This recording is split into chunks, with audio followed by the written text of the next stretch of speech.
Hi, my name is Victoria Barrios, and I'll be talking about media and politics. Today, I'd like to display how media obstructs women's representation in politics, how media can serve as a powerful tool, and 3 rules that women should follow when running. Now, it is important to look at media because it has such a huge impact on society today. Watching a documentary, Misrepresentation, of how American teenagers spend about 10 hours and 45 minutes consuming it every day. Now, that's a lot of time, and it has, again, a big impact and a big way in how we think. So, the first thing is ways media obstructs women's representation in politics. First is the focus on motherhood, um, how women should be at home with the children, uh, and not really in the political world, should I say. So there's a quote from the Formula book.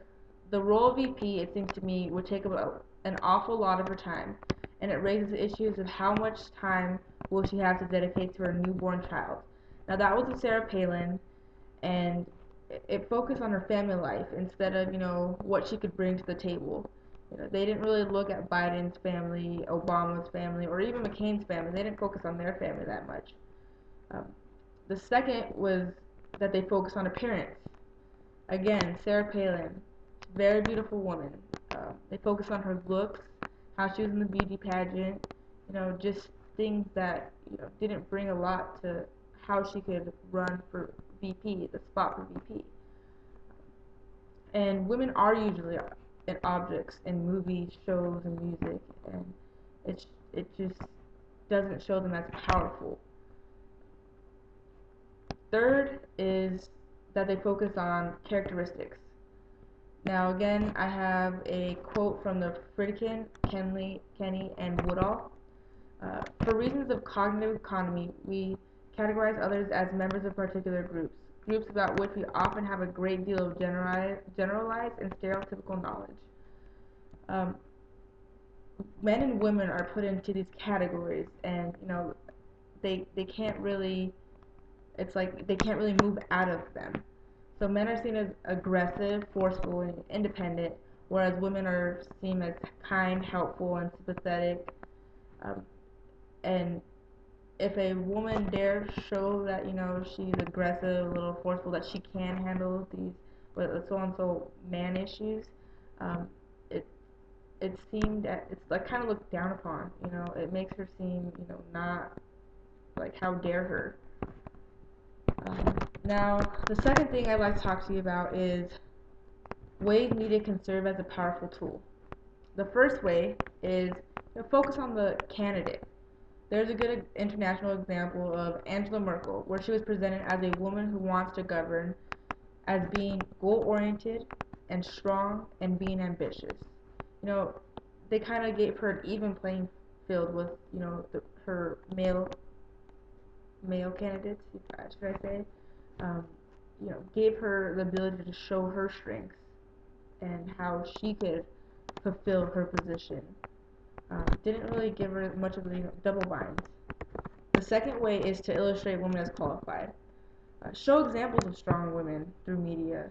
So, women, young women, and women today can see that they do have the ability to be in politics, to run for office.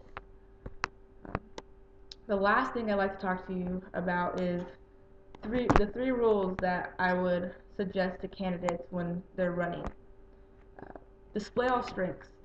Hillary Clinton, again, a very strong candidate.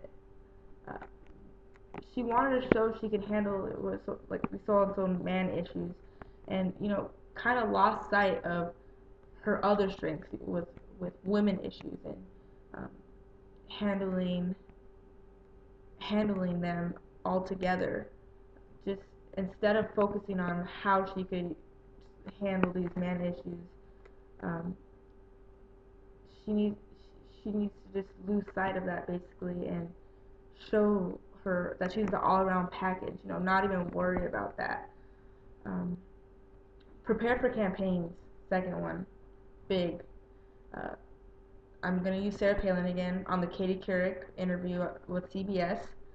Uh, she was going around questions, not answering them fully, kind of shying away from them. Like it looked like she didn't prepare, and uh, holding this VP spot, candidates need to prepare. So it gives the media no way of doubting their ability to run for office.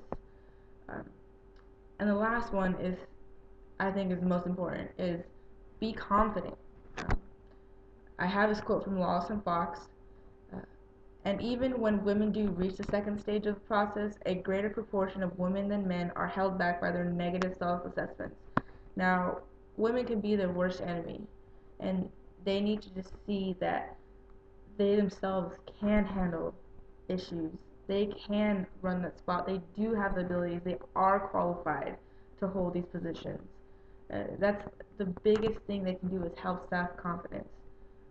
So, I've explained how media obstructs women's representation in politics with, focusing on one, motherhood, two, appearance, and three, characteristics.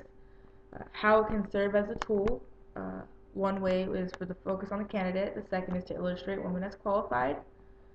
Um, and lastly, the three rules of displaying all the strengths, not just focusing on what people think you shouldn't have.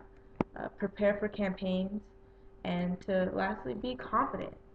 Um, Again, it is important to focus on media because it is a big part in campaigning, especially in America where people spend most of their time using media outlets. Again, thank you for your time, and have a good day.